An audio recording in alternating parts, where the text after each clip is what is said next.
할렐루야. 하나님께 영광 돌립니다. 여러분 모두를 우리 주님의 이름으로 축복합니다. 오늘도 여호와 이레입니다. 하나님께서 반드시 저와 여러분 삶 가운데 함께 하심을 체험하는 귀한 날 되시기를 축원드립니다. 고백합니다. 여호와는 나의 목자시니 내가 부족함이 없습니다. 오늘은 제사장 5번째 시간입니다. 출애굽기 28장 제사장의 옷에 대해서 살펴보고, 그리고 이 부분이 끝나면 레위기 20장에 있는 위임식에 대해서, 제사장의 위임식에 대해서 살펴보고, 또 이 성전을 건축했던 그런 사람들에 대해서 살펴보기를 원합니다. 자, 먼저 기도합니다. 하나님 감사합니다. 영광과 감사와 존귀가 우리 하나님께 있습니다. 온 마음으로 하나님을 사랑하며 주의 음성 듣기를 사모합니다. 우리 속에 마르지 않는 샘물처럼 하나님이 주시는 은혜와 성령의 그 나타남과 능력의 역사를 체험케 하옵소서. 온 마음이 출애굽되어 하나님 편에 속하기를 원합니다. 너희는 이 시대의 왕같은 제사장들이라 말씀하셨사오니 성전 건축만 있는 것이 아니라 이제 섬겨야 될 제사장으로서 하나님 앞에 세워지게 하옵소서. 예수님의 이름으로 사모하며 기도합니다. 아멘. 자, 출애굽기 28장을 읽어보시고요. 1절부터 몇 절만 보겠습니다. 너는 이스라엘 자손 중 네 형 아론과 그의 아들들 곧 아론의 아들들 나답과 아비후와 엘라살과 이다말을 그와 함께 네게로 나오게 하여 나를 섬기는 제사장 직분을 행하게 하되 네 형 아론을 위하여 거룩한 옷을 지어 영화롭고 아름답게 할지니 너는 무릇 마음에 지혜 있는 모든 자 곧 내가 지혜로운 영으로 채운 자들에게 말하여 아론의 옷을 지어 그를 거룩하게 하여 내게 제사장 직분을 행하게 하라. 아멘. 자, 옷의 중요성입니다. 먼저 보면 이렇게 되어졌습니다. 머리부터 발끝까지 대제사장이 입는 옷입니다. 왜 우리가 이 옷에 집중해야 되냐면 옷은 신분을 이야기하고 그 옷을 통해서 하나님이 계시하고자 했던 것이 있다는 겁니다. 자, 성경의 순서가 아닌 옷을 입는 순서대로 28장에서 말씀을 묵상하기 원합니다. 제일 먼저 속옷을 입고 겉옷을 입고, 청색이죠. 맨 바탕에 속옷은 흰색 실로 되어 있습니다. 하얀 옷 속옷. 그리고 청색 옷이 있고 석류로 된 방울이 달려져 있고, 그리고 이제 앞치마 같은 저것을 에봇이라고 말합니다. 에봇을 입었습니다. 그리고 가슴에는 보석이 있죠. 흉패가 있고 어깨에 견대가 있고 머리에는 관을 쓰고 또 요 앞에 성결이란 이런 패가 있었습니다.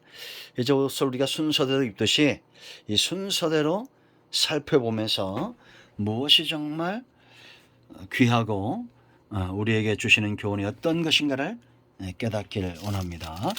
자, 39절 제일 먼저 입는 옷이죠. 39절 말씀 보면 너는 가는 배실로 반포 속옷을 짜고 가는 배실로 관을 만들고 띠를 수놓아 만들지니라. 자, 우리가 4시간에 걸쳐서 금해야 될 것과 드려야 될 것들에 대해서 살펴봤죠. 이제는 제사장의 옷, 이것이 왜 중요하냐면 아까도 잠깐 말씀드렸지만 옷은 신분을 이야기하죠. 군인과 경찰과 의사와 이런 사람들의 옷이 있죠. 제복이 있습니다. 곧 그 옷이 그 사람을 나타내고, 이 옷이 왜 중요하냐? 거룩하고 영화롭게 될 것이다 라고 말합니다. 이 2절 말씀 보면 네 형 아론을 위하여 거룩한 옷을 지어 영화롭고 아름답게 하라. 영화롭고 아름다운 사람이 대제사장인데 그렇게 하기 위해서는 어떻게 된다는 거예요? 거룩한 옷을 입어야 된다라는 겁니다. 이 거룩이 계속 강조되게 될 것입니다. 그래서 하나님께서 3절 말씀 보면 지혜로운 영으로 가득 채운 자들을 뽑아서 그들로 하여금 제사장이 입는 옷을 만들게 했다라는 겁니다. 제사장의 신분을 나타내고 그들이 감당해야 될 사역들을 계시하고 있는데, 오늘날 여러분 교회도 이런 협력자들이 필요하죠. 하나님이 주신 지혜로운 영으로 가득한 사람들, 아집과 고집으로 가득 찬 인생들이 아니라 지혜가 있는 자들입니다. 그런 자들을 통해서 하나님은 지금도 일꾼들을 영화롭게 세우고 아름답게 할 것입니다. 저는 우리 교회가 이런 아름다운 사람, 영화로운 사람들이 넘쳐나기를 기도합니다. 이 영상을 통해서 접하는 여러분 모두가 하나님 보시기에 아름답고 영화로운 존재들이 되기를 원합니다.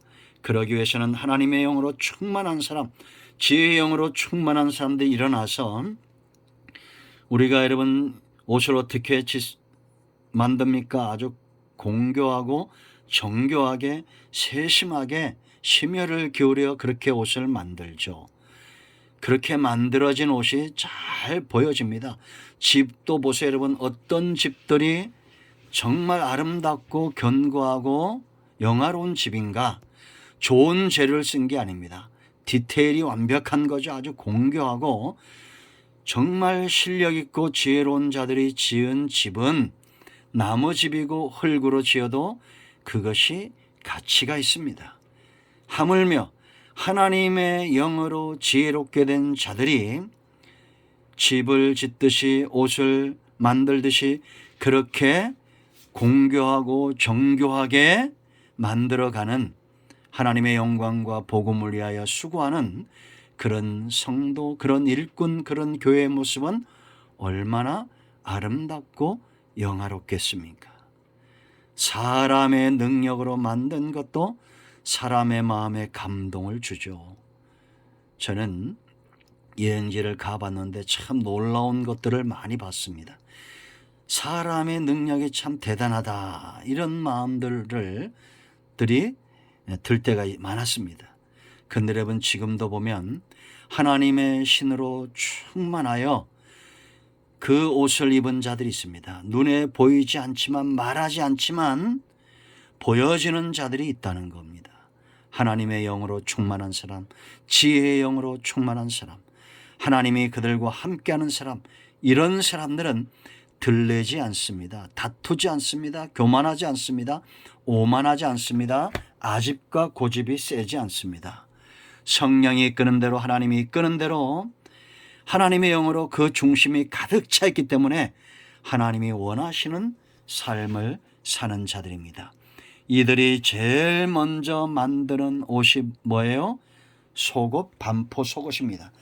이건 오늘날 우리가 흔히 말하는 그런 속옷이, 런닝 이런 개념이 아니라 제사장들이 평상시에 입는 바탕옷이에요. 이걸 어떻게 만들었습니까? 가늘게 꼰 배실이라고 그랬죠. 너는 가는 배실로 반포 속옷을 짜고 가는 배실로 간을 만들고 띠를 수놓아 만들지니라 그랬습니다. 이 배실 가는 건 바로 정결함을 이야기하죠. 거룩한 사람들이 하나님의 거룩의 영, 지혜의 영으로 충만했던 자들이 가장 먼저 만드는 것이 바로 거룩한 속옷이었고, 이것은 평상시에 항상 입고 다니는, 누가 봐도 성결한 사람, 구별된 사람, 바로 왕같은 제사장들이다라는 겁니다. 성도들도 마찬가지입니다. 여러분 교회가 성령 충만하고 지혜롭고 능력이 있으면 많은 사람들이 모이는 것, 부흥하는 것, 물론 구원받는 숫자가 날마다 더해가야 됩니다. 그러나 교회에 가장 평상시에 보여줘야 될 모습, 언제든지 누구에게나 띄는 모습, 바로 거룩한 성결의 옷을 입어야 됩니다. 우리나라는 참 이런 이미지가 각인돼 있죠. 과거에 양반들뿐만 아니라 평상시에 백성들이 많이 입었던 베옷이죠. 흰옷, 흰 옷으로 되어진 이런 옷들, 우리나라 참 과거에 많이 입었죠. 양반들도 갓을 쓰고 옷을 입고, 제사장은 누가 봐도 항상 평상시에 평상복으로 이런 가늘게 꼰 배실을 입었다라는 겁니다. 여러분, 또한 이것은 바탕옷입니다. 이 위에 겉옷이 펴지고 에봇이 펴집니다. 무엇을 할 수 있습니까? 성결이 무너지면, 이제 그 위에 더럽혀지면 그 위에 다른 옷을 입을 수 없다. 감당해야 될 사역이 있고, 이 제사장의 감출 수 없는 신분이 있죠. 그러한 것들이 언제 무너집니까? 가장 밑바탕에 있는 이 거룩의 옷이 더럽혀질 때 무너지는 겁니다. 여러분, 어느 시대나 교회는 이런 성결의 옷을 입지 않으면 그들이 아무리 어떤 말을 하고 어떤 사역을 감당한다 할지라도 그것은 영향력을 상실합니다. 또 하나 우리가 세 번째 할 것은, 하나님은 우리의 중심을 보신다. 우리 맨 밑바탕에 무엇이 있는가를 보신다라는 겁니다. 하나님이 이세 아들 다윗을 만났을 때 그 중심에 합했다는 것은 그 중심에 능력 있고 말을 잘하고가 아닙니다. 하나님 앞에 성별된 존재였다. 하나님은 지금도 이런 사람을 찾으신다라는 겁니다. 왜냐? 그 속에 깨끗한 것들이 그 입을 통해서 나오는 거예요. 입만 열면 거짓말이고, 입만 열면 욕을 하고 다투고, 우리는 성결함으로 돌아가야 됩니다. 바탕을 살펴야 됩니다. 여러분, 오직 예수 그리스도의 보혈로 거룩하여진다는 것을 여러분 인정하고 믿으십시오. 그래서 여러분, 갈라디아서 3장 27절 말씀을 보면, 누구든지 그리스도와 합하여 세례를 받은 자는 그리스도로 옷 입었느니라 라고 말합니다. 세례라는 건 뭐예요? 우리의 육성을 죽이는 거죠. 우리를 더럽게 하는 이 모든 육체의 정욕을 제거하는 겁니다. 세례받은 거예요. 로마서 13장 14절 말씀 보면, 오직 주 예수로 옷 입고 정욕을 위하여 육신의 일을 도모하지 말라라고 말합니다. 성도가 가장 먼저 입어야 될 예수 그리스도로 정결케 된 옷입니다. 이런 모두를 이 말씀으로 초청합니다. 우리 모두가 예수 그리스도의 피를 힘입어 정결케 되기를 사모합니다. 기도합니다. 하나님, 이 말씀대로 되기를 원합니다. 예수 그리스도의 보혈로 정결케 된 자들이 이제는 하나님을 영화롭게 하고 땅을 복되게 하는 일에 쓰임받기를 원합니다. 우리 가운데 마음이 상한 자, 병든 자 치유하시고 회복시켜 주시고, 하나님이 기뻐하는 일에 부름받고 쓰임받는 은혜가 있게 하옵소서. 예수님의 이름으로 사모하며 축복하며 취하며 기도합니다. 아멘. 예수 그리스도의 이름으로 여러분의 모든 질병과 문제는 이 시간 해결되었습니다. 아멘. 할렐루야. 여러분 모두를 축복합니다. 아멘.